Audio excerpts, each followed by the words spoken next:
ನನ್ನ ಆತ್ಮಿಕ ಸ್ನೇಹಿತರ ಆತ್ಮಿಕ ಗೆಳೆಯರೇ, ಇವತ್ತಿನ ಸಮಾಜದಲ್ಲಿ ನಾವು ನೋಡ್ತಾ ಇದ್ದೇವೆ, ದೇವರು ಮನುಷ್ಯನಿಗೆ ಎಷ್ಟು ಕೊಟ್ಟರು ಕೂಡ ಮನುಷ್ಯನಿಗೆ ತೃಪ್ತಿ ಆಗ್ತಾ ಇಲ್ಲ.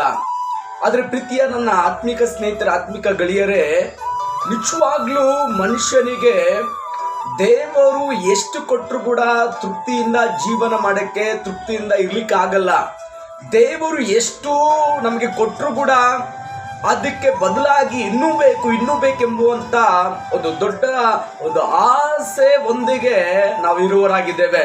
ಆದರೆ ಪ್ರೀತಿಯ ನನ್ನ ಆತ್ಮಿಕ ಸ್ನೇಹಿತರ ಆತ್ಮಿಕ ಗೆಳೆಯರೇ, ದೇವರು ನಮಗೆ ಎಷ್ಟು ಕೊಟ್ಟಿರ್ತಾರೋ ಅದರಲ್ಲಿ ನಾವು ತೃಪ್ತರಾದರೆ, ಅದರಲ್ಲಿ ನಾವು ಸಂತೋಷವುಳ್ಳವರಾದರೆ, ಅದರಲ್ಲಿ ನಾವು ಸಂತೋಷ ಪಟ್ಟರೆ, ಖಂಡಿತವಾಗ್ಲೂ ದೇವರು ನಿನ್ನ ಅಗತ್ಯತೆಗಳನ್ನು ಪೂರೈಸಿ ನಿನಗೆ ಎಷ್ಟು ಬೇಕೋ ಏನ್ ಬೇಕೋ ದೇವ್ರಿಗೆ ಗೊತ್ತು, ಅಷ್ಟು ದೇವರು ಕೊಡ್ತಾರೆ.